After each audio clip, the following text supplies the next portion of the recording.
bwawe. Imana ikwambuye umwambaro w'ikimwaro, Imana ikwambuye umwambaro w'ikimwaro, Imana ikwambuye umwambaro w'isoni. Ntabwo uzongera kugenda umwawe, nta kimwaro uzongera kugendana. Dore data akinguye ibirere bimwe, akinguye agosha droite, lokandezoviwa ainikosa mai nevora cry la wandimo la claise se for the tas ainiwai anihai yo danze bani klomene vora eglesa batasha iminwa rekozame for the spirit aine. Imana irimo irambwira ngo dore urugi rwari rukinze ku buzima bwa Imana irukuyeho. Uri we uzi kubaho, uzi kuvuga, uzi gutera intambwe, uzi kugenda, uzi ikintu cyawe cyose aho kiva kikagera. Ariko muri aya mavuta nakubwiye ngo neretswe abantu bari ku misozi babuze iyo berekera. Ijwi rirambwira ngo dore abantu bakeneye amasezerano ngo babohoke, bashyira amavuta yabasukeho. Ntabwo ari yo mu ijerikani, sayo mu ibyo, sayo mu gicuma. Ni iri jambo ry'imbaraga ryo gusenya ibicaniro byakwicaje mu mwijima biturutse muri famiye. Amavuta kandi agira amateka, ubuzima bugahinduka. Mwiyerekwa ry'umushumba Rivera Ntambabazi Jean Baptiste ubwo yasengaga Imana yamuhishuriye abantu benshi batsikamiye n'amateka mabi, imuha amavuta ngo gendo uyasuke kuri bariya ubuzima buhinduke. Amavuta kandi agira amateka, ubuzima bugahinduka.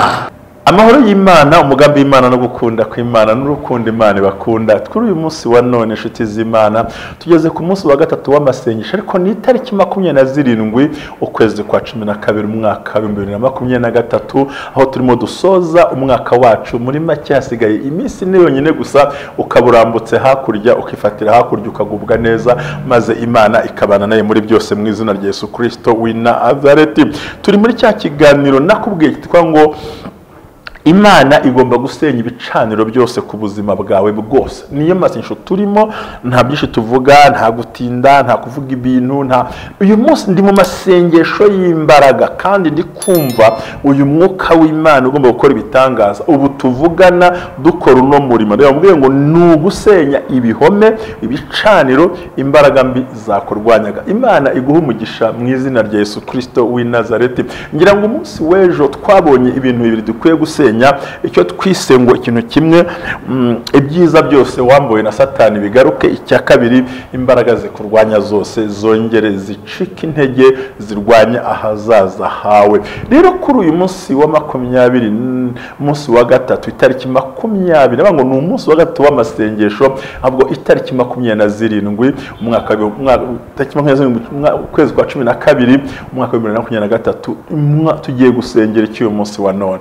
Yo nta kintu wageraho hakiri igicaniro cyaka, nta kuntu wakwinjira mu nzira imwe umwotsi, nta kuntu wakwambara urukweto rurimo ihwa, nta kuntu wakwambara urukweto rurimo umusimari, nta kuntu wapfumbata ibikotsa, nta kuntu waterura ibintu bishyushye, ntiwakwinjira mu nzu ikinze. Rero karande iragenda igafunga byose, imivumo n'ibicaniro bikakuzaho. Satani akoresha abo bagenti be bose kugira ngo bakubuze amahoro, kandi ibitambo birarimbanije. Mwabantu mwe bitambo murebe mu kwa mbere haba hari ubukene budasanzwe. Kubera iki? Muraza kubireba, muzayibonesha amaso yawe.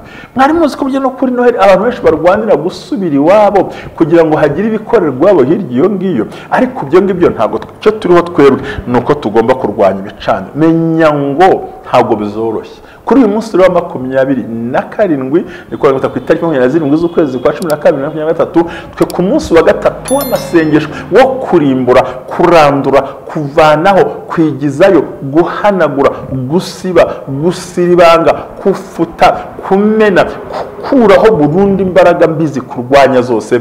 Yesu abane nawe. Uri kumwe na Revera Jean Baptiste Ntambabazi, inshuti yawe yakadasohoka ku bumwe bw'abera ministries. Ibindimo niyerekwa Imana yambwiye, yahanyeretse abantu biciye mu mwijima, biciye mu gahinda, namwe ngakira amavuta ugenda ubasukeho. By'ukuri ntabwo ari amavuta yo mu ijerikani siyerayo, no, ni iri jambo ry'imbaraga ryo kukubwira ngo burya ibyo kurwanya ntabwo wari ubizi, ahubwo Satani yakora ntahatinya, ntahatinjira. Aho hose agira ngo arwanye ineza. So muri aya mavuta, muri izi mbaraga, ndagira ngo rokando terevura uhagararane nanjye muri amasengesho. Ni inyungu zawe n'uburyo bwawe nshuti yacu. Reka jya wibaza impamvu umuntu yemera agashyira nk'amafaranga, agashaka kamera, agashaka ibiki. Uzanarebege ntabwo ari abantu benshi mwe ngo wenda ngiye gucuruza YouTube ngo batera imbere. No, ibaza impamvu umuntu adacika intege akemvestita agashyira nk'imbaraga kugira ngo ugire icyo wakira. Nuko tuzi ko Imana niyo itaduhembera mu isi, mu ijuru Imana izaduhemba, kuko twe tuvuga ibyo abandi batavuga, rimwe na rimwe bivuga uko bishakiye nuko babyumva. Twe turimo turasenya. Yesu yavuze ngo nta mahoro azaba mu isi ngo kire kurya mwanzi yaravuye. Niba utambwira ko hari amahoro kandi ntabwo yavuye Satani akiri mu isi. Icya kabiri, Yesu yavuze ijambo rikomeye ngo ubonye ishyano wasi uko Satani yakumanukiye, stila aracyari hano mu isi nyine yamanutse, arimo araturwanya, araduhagurukiye, barahagarara imbere bagasenya hazaza hawe. Ariko ni byiza ko wuzura imbaraga, kandi nongere nkubwire nkubuze, nkongere nkubuze, nibategura umushinga wo kugusebya ntuzategure uwo kwisobanura, ahubwo uzategure guceceka. Ndanabikubwiye. Kandi umuntu nashaka kuvira ukabona ko aguteye umugongo agiye rwose, ni iyihe mpamvu yagutera kwirirwa urambuye amaboko umutegereje? Ni ibiki ukeneye muri ibyo bintu? Ni ibihe ushaka muri ibyo bintu? Ni ibiki wumva muri ibyo bintu? Agombye kumenya neza ko hariho Imana iri mu ruhande rwawe kandi irimo ikorana nawe. So rero Imana iguhe umugisha. Turagushimye Data, natwe muri amasengesho utwuzuza umwuka wawe wera kandi imbaraga z'ibitangaza ziboneka in the name of Jesus. Turasenya ibicaniro byose muri amasengesho, byo dayimoni yubatse ku buzima bw'abantu, byo Satani yanyaze ibyo yatwaye. Mwami urakoze, ndagushimiye ko ugiye kubibomora kubw'amaraso ya Kristo, mwana w'intama w'Imana. Amen. Buriya hari abantu bitiranya igitambo n'amaraso ya Yesu. Ni ibintu bibiri bihabanye. Aha turi gukoresha imbaraga z'umusaraba, imbaraga z'amaraso ya Yesu, imbaraga z'umwuka wera, imbaraga Imana byo ngo mbahaye ubutware bwo gukandagira inzoka na sikoropiyo. Yesu ati dore naho ubutware mu ijuru no mu isi. Rero kuri uyu munsi wa 27 ndumva ndi mu mavuta yo gushwanyaguza ibyo birere by'abadayimoni ku buzima bwawe, ariko sinjya ahubwo n'umwuka wera w'Imana umpa bwa buryo na bwa bushobozi bwo gukora icyo kintu no kugira ngo ubashe kubohoka kandi ugubwe neza. Amahoro y'Imana, Imana ibane nawe. Ndagukunda cyane. Imbere hari byinshi bikugoye, hari byinshi bikuruhije, kandi koko senya ibicaniro. Jya muri comment utwandikire, twongere dukubite niba hari icyo ntavuze kandi ukeneye ko gisenywa. Mpamagara ndahari, mwoye gutinya ngo bikinga biki. Bari ibintu abantu banyo no amaraso Yesu arahagije. Narabwenga igitambo kidafite gukizwa ushaka wakihorera. Imana iguhe umugisha kandi Imana ibahembore cyane. Ndumva nshaka dusoma ijambo ry'Imana rero. Lango dola benefoza ike talolanga simen bride la fezance. Helewa kuta menevine hola sandora kola bini watai. Diriwa sandome foza eclaim ane fola leglai. Kuko Imana itazigera igutakaza. Abantu baragutaye, abandi bakujugunyiyo, abandi bagufata nk'umuntu uraho, abandi bafata nk'umuntu udasanzwe. Ariko muri aya mavuta Imana irakwiyegereje. Bandika amasaraba ngo nagukuruje neza, ndakwiyegereza. Tekela tondele zawane pokele foza toshele mandika andele bosa totele hayake le kutando si febola legle. Muri aya mavuta umwuka wera arimo arambwira ngo dore isoni ku buzima bwawe. Imana ikwambuye umwambaro w'ikimwaro, Imana ikwambuye umwambaro w'ikimwaro, Imana ikwambuye umwambaro w'isoni. Ntabwo uzongera kugenda umwawe, nta kimwaro uzongera kugendana. Dore Data akinguye ibirere bimwe, akinguye agosha droite. Lo kandezoviwa ainikosa imai nevora klai la wandimo la kleze sefo de tas ainiwai anihai yo danze bani klomene fora eglise sabatasha iminwa rekozame foze spit aine. Imana irimo irambwira ngo dore urugi rwari rukinze ku buzima bwa Imana irukuyeho, kandi irimo irambwira ngo dore ishyize inzira ebyiri imbere yawe, imwe niyo guhabwa icyo wari warabuze, iya kabiri niyo kwambura agasuzuguro wari uriho. Kandi data wa twese anyereka kandi kayira ku ruhande karimo intwaro nyinshi cyane. Imana irambwira ngo yiteguye kugutabara, yiteguye kukurinda, yiteguye kuguhagararaho, yiteguye kugirira neza. Dakura veza and shaimen arakosefa, bisobanura ngo Yesu Kristo aravuze ngo dore afashe ukuboko kwawe mu buryo budasanzwe kugira ngo akujyane ahadasanzwe. Imana ikomeze kurinda. Nakubwiraga ngo Imana irimo iravuga ibintu dovaya kosi ndelebo ni pai dodai kizandolai riwita sokolale foza itelfando and wikezmani forale glay. Imana irimo irambwira ngo abantu bagufasheho ijambo igihe kinini, ndetse baraguhiga barakuragira mu buryo bukomeye, ariko Imana nyir'ijuru n'isi Imana ukorera iravuze ngo birahindutse none aha ngaha pazoki de lesandola kepai. Yo Mana ndagushimiye dokiza fola gletai ni mola azawiteye. Imana irambwiye ngo ibyaguhagaze imbere byose bikaba impamvu z'inzitizi ku buzima, data bikujeho imbaraga n'ubutware n'ubushobozi. Kulaklangla makatole bona ziwidifosha in hanzore post katfara halwaniya. Yo amavuta y'Imana ishobora byose agiye kugarura ikintu cyawe cyose n'abakigize muri bagitwara. Niko Imana ivugana nanjye. Amen. Amagambo y'Imana turi gusoma twongera gusenya ibicaniro bindi 2 cyangwa 3 ku buzima bwawe. Uri kumwe na Reverend Jean Baptiste Ntambabazi. Nshuti yawe gukunda rwose ntugende udakoze subscribe, nubwo video bikwibutsa ariko bikorewe utarabikora byaba ari byiza kurutaho. Nawe wabikoze turagushimiye, kandi n'utaranabikora nta rubanza twamushyiraho rwose. Turabya cyo ni inkunga ikomeye ku buzima. Kandi muri aya masengesho turimo ku 27 ngo dusenge, hari amagambo avuga muri Mika ibice 7 sore umurongo w'8 haravuga ngo wa mwanzi wanjye we. Reka mbere no ku murongo wa ruguru ku cyamagambo tuma kuyasoma ngo amaboko yabo akorana ibumwete ibikomangoma cyaka. Reka dore ku murongo wa 4 ngo umwiza wo muri bo ameze nk'igitovu, urushaho kuba intungane, arutwa n'uruzitiro rw'amahwa. Umunsi wavuzwe n'abarinzi bawe ari uwo guhorwa kwawo urageze, noneho barumiwe. Murongo wa 5 hari amagambo avuga ngo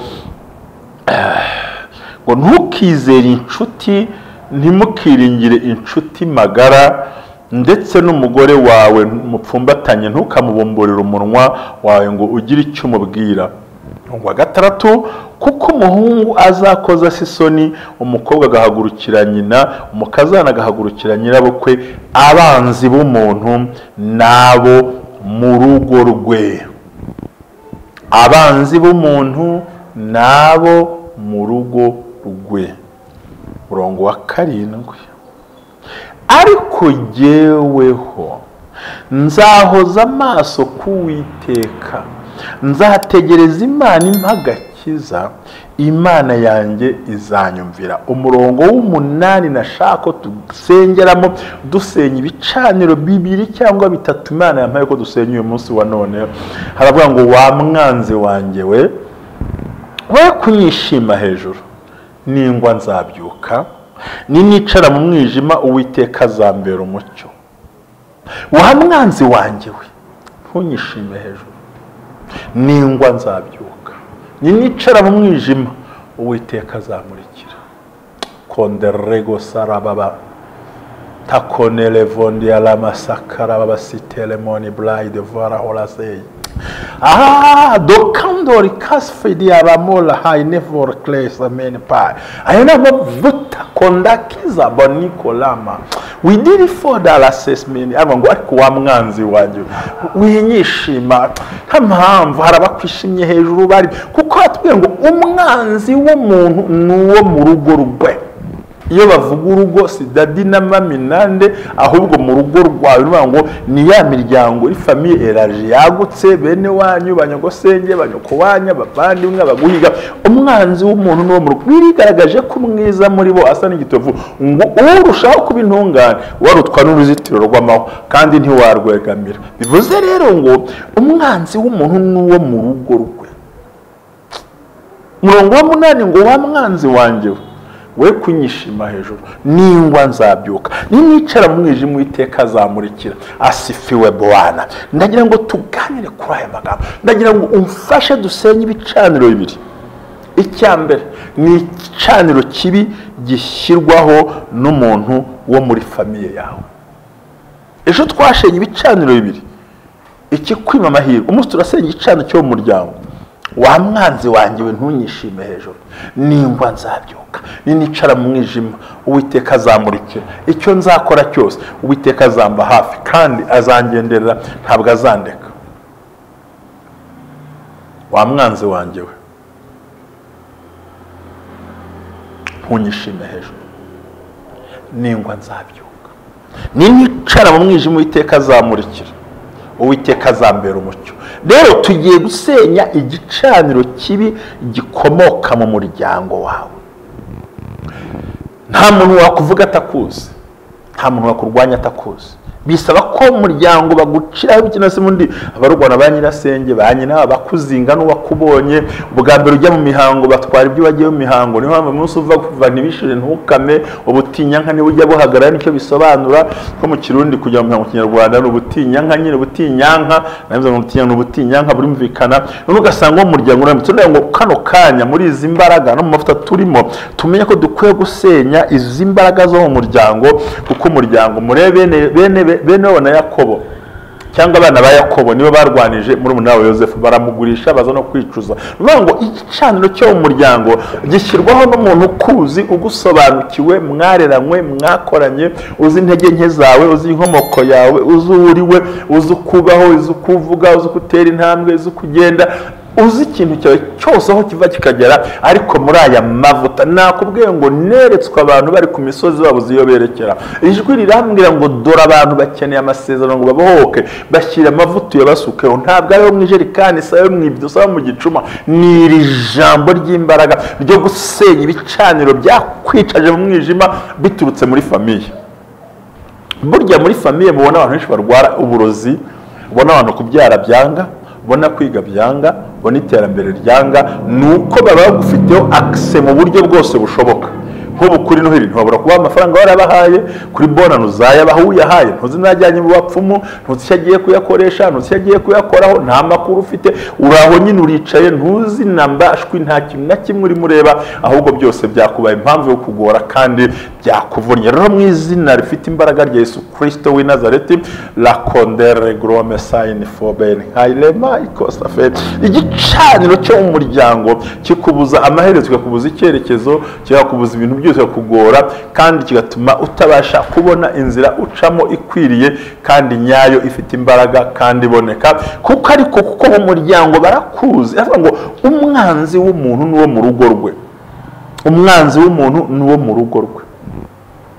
Umwanzi w'umuntu kandi koko nuzi, azi igihe ugira ku kazi, azi igihe ubyukira, azi igihe urira, azi uko wurira imodoka. Abakabiri na atahana imodoka ryari, yinjira ryari, kireka abagenda abanyaburayi mutazi uko bimeze. Nzi ko abanyaburayi muri Amerika n'umwana muri ntuze mu nzu imwe muri apartment imwe adashobora kubona, ntamenya ko anahageze, ariko n'ubundi umurozi warakuhungeza arakurengera. Kandi bibwira ngo ariko se ngo nibura yahawe abarozi.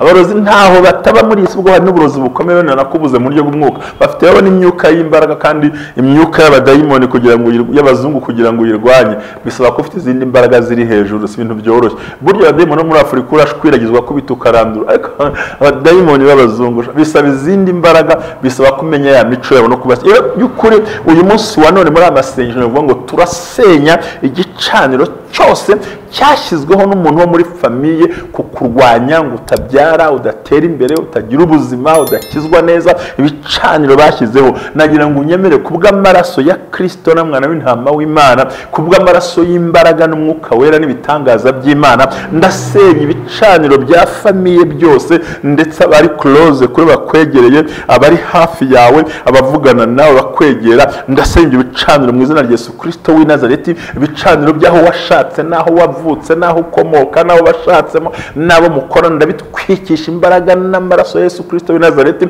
in the name of Jesus. Cyane ko nzi ko Imana ibintu yabinsigiye simbyirata, sinishyira hejuru, nta nubwo nzi no kwizamura, ariko nzi ko hari icyo Imana yavuganye nanjye, niyo mpamvu ntacogora nkabivuga ngaho nkabivuga mu maraso ya Kristo w'i Nazareti. Igicaniro cyashyizweho nyoko bukwe ndagishenye, akurwanya igicaniro kibi cyose icyazanywe n'abavandimwe baramukazi ba nyogosenge ba nyoko wanyu, umugabo wawe, umugore wawe, ibicaniro bya divorce, ibicaniro byo gutakaza abana, byo kubura abana, ibicaniro byo gukura nk'amada mu izina rya Yesu kopa la mandele bosase. Ayo munsi wa none nuva rugusenya ibicaniro byose bikubuza gutera imbere, kutabyara, kutabaho, kutiga, bifata famiye bikayishyira mu gatebo, bigafunga, bigapfundikira, ndabisenyesha imbaraga z'umwuka wera in the name of Jesus. Ndabisenyesha ubutware bw'ijambo ry'Imana Imana yaduhaye kuri tariki 24 z'ukwezi kwa 12. Imyuka yose yo mu muryango ikora kose, uko igenza kose, kugahagurukira kose, kwigutera kose, ababizana babivuga, ndashenye ibicaniro by'abaterekereye, ababanzwe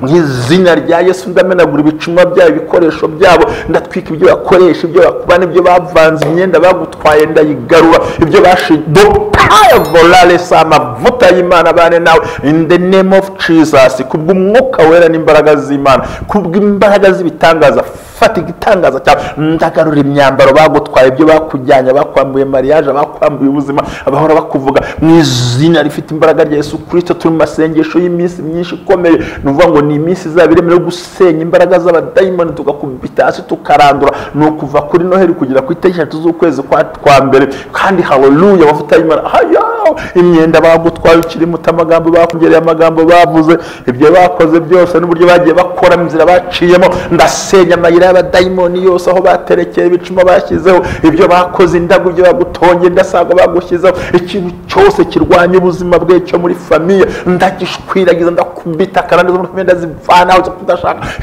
mu izina rya Yesu. Ndohera abazimu bose uburyo bwose muri aya mavuta, ndahagaze imbere y'ubutware bw'ijambo ry'Imana. Imana yavuze ngo mbahaye ubutware ukandagira inzoka na sikorupiyo, nkandagiye ibitekerezo bipfuye, ingamba zipfuye, abaguhagurukiye, abagushakurije, abakuvuza, abakurwanije, abaguteye, ndarandura, ndakubita imbaraga z'abazimu zose, byo gucuragura, byo guterekera ibyavuye mu muryango, n'ibicaniro ndimo nkubita, nkubise igicaniro cy'abarozi, cy'abagome cyo muri famiye, ibyo kutabyara no kudashaka, ndabitwika mu izina rya Yesu Kristo Nazareti. Amavuta y'Imana, umuriro w'Imana umanuke ku buzima bwawe, ndashaka impinduka muri famiye, wasenye rwongera rwubaka ubuzima bugiye neza, ukeneye mariage bandi yimuhe mu izina rya Yesu Kristo. Mwuka wo gusenya ingo ndawuvumye, ndawutwitse, ndawuranduye mu maraso ya rokando rebosi feyada merayo. Haleluya, haleluya, haleluya, haleluya, haleluya, haleluya. Muri aya mavuta, muri izi mbaraga, muri uyu munezero, ndakubita, ndarimbura, ndashwiragiza, ndashwanyaguza, ndavuma,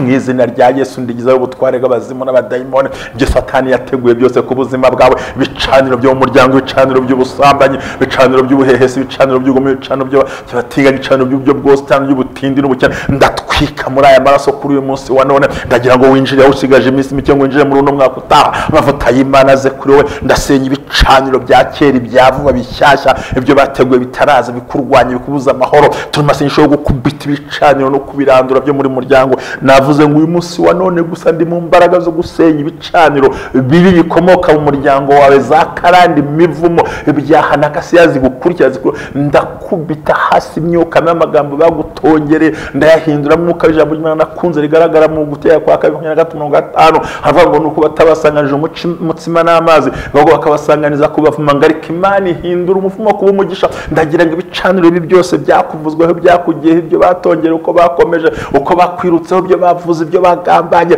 mu mavuta duhabwa n'ijambo ry'Imana ndakubita imyuka mibi hasi yose, ndarwanya ibicaniro by'abapfumu n'imiti bagusize, n'umunsi ndayiguhanaguzaho amaraso ya Yesu Kristo w'i Nazareti. Umwuka wera w'Imana niwe ufite izo mbaraga, ubundi amaraso ya Yesu, umwuka wera w'Imana bikomeze bikurinde, ndagushyiraho protection divine mu izina rya Yesu Kristo w'i Nazareti. Umwuka wera w'Imana aze kuri wowe, imbaraga z'Imana zikugereho, ibitangaza by'Imana bikuze, Imana igutabara, Imana igukorera ibikora, Imana igukorera ibiremere, Imana igusura, Imana igusanga, Imana igushyigikira, Imana ikwambika imbaraga. Ndasenya ibicaniro by'ubusambanyi, by'uburayi, by'ubusindi, by'ubusambanyi, by'ubwaramuto, gutakaza ubuzima, kutagira icyerekezo, kurwaragurika indwara za karande, ndazikubita mu izina rya Yesu Kristo w'i Nazareti. Ijambo ry'Imana Imana yampaye mu butware burimbura, burandura, buvanaho, busenya, mpagaze muri aya mavuta, mpagaze mu butware bw'ijambo ry'Imana nk'umuhanuzi Imana hagurukije kuva kera. Itonde nkubwire bino bintu, maze imyaka 37 nkijijwe nzi Imana, Imana inganyiriza, nzi ubushobozi bw'Imana n'imbaraga z'Imana nuko Imana ikora.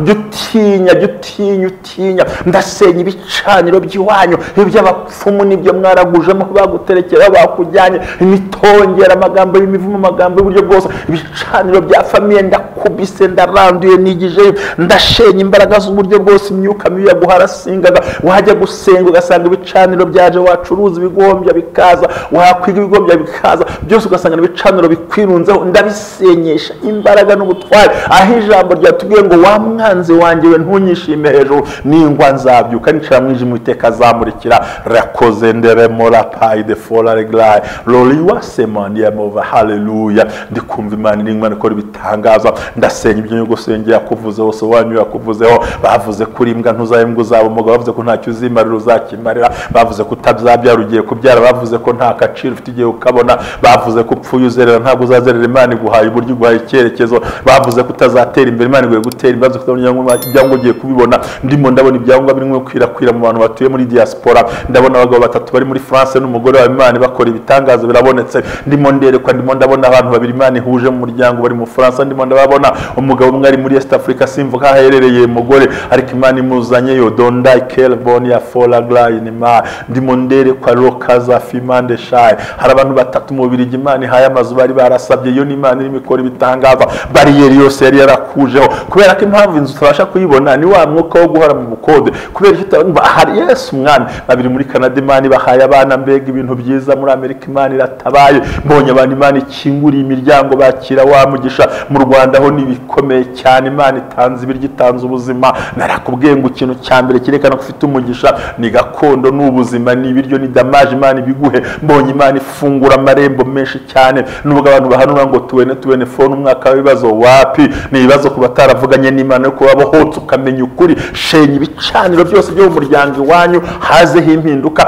uhinduka ukomeye, uhinduka umuzima, ugaragare nk'ufite imbaraga hejuru yabo. Dore muri Imana imwe ugende kuzamura. Haleluya, haleluya, haleluya. Mbonye hari umudamu Imana ikuyemo indwara zirenga 6 zari zikomeye. Yo Imana yo mu ijuru ishimwe yuko ibicaniro tubishenye kubw'amaraso ya Kristo, umwana w'intama w'Imana, kubw'imbaraga z'umusaraba n'imbaraga z'umwuka wera, in the name of Jesus. Kubwa Yesu Kristo w'i Nazareti dutegetse ko abadayimoni bose barangira ku buzima bwawe. Ibicaniro by'iwanyu byose, ibyashakuje, ibyavuze, abaririmbye, abavuze ubugambo, abakoze uko biboneye, izo mbaraga ndazitwitse zose mu izina rya Yesu Kristo w'i Nazareti. Ndavuga ngo amina, amina, amina. Mwuka w'Imana aze ku buzima bwawe. Icyo mvuga ni kimwe rero, reka dokeza fara benewa, byashyirwaho n'abandi, byashyirwaho n'akanaka, byavugwa n'akana. Ikintu cyose cyakuvuzweho kuri iyi tariki ya 27 z'ukwezi kwa 10 na 2023, ngikujeho imbaraga n'ubushobozi n'ubutware, shingiye ku mavuta, shingiye ku yampamagaye,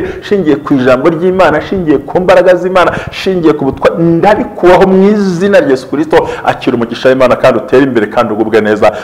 Rokando bele foza, ninde wakuvogera? Biriya tubwiye ngo umwanzi umuntu n'uwo mu rugo rwe, ariko hanyuma Imana itubwira ijambo rikomeye avuga ngo ntunyishime hejuru wa mwanzi wanjye, ningwa nzabyuka kandi ninjira mu Uwiteka azamurikira. Amahoro y'Imana bane nawe kandi umugisha w'Imana ukuzeho, ibyo ushaka byose bigende neza. Navuga ngo ubu turabishenye kuri uyu munsi, haguruka ushime Imana. Ndimo mvuga bino bintu, genda nawe bisenya umutima wawe, genda huri, niba uri muri genda mu nzu, genda utwika ukubita kuri ibicaniro ubiziho cyane kurutaho, uzirarire kuri muzi ubusambanyi uzi ibicaniro bikwakamo iby'ubusambanyi, by'ubujuru, by'ubupagani byose, ibyo bicaniro byose bikubita birangize datakubana nawe, kandi Imana igufashe muri byose. Mbwire ngo shalom shalom, amahoro y'Imana bane nawe nejo kuri 28. Ntucikwe kandi sharinga buri wese abone bino bintu. Turi masengesho yo kubohoka. Uramenye ntujye muri itariki utarabohoka, utarahamagara, utarakora igikwiriye. Nge nakugira inama yo kugira ngo igicaniro gikurweho burundu, ni ukumenya igitambuka gitanga utanguranwa n'umwaka kugira ngo uswinjiremo kabisa wambutse umeze neza. Shalom shalom. Ubumwe bw'Abera Ministries, amavuta akandagira amateka, ubuzima bugahinduka. Mwiyerekwa ry'umushumba Rivera Ntambabazi Jean Baptiste, ubwo yasengaga Imana yamuhishuriye abantu benshi batsikamiye n'amateka mabi, imuha amavuta ngo genda uyasuke kuri bariya, ubuzima buhinduke. Amavuta akandagira amateka, ubuzima bugahinduka.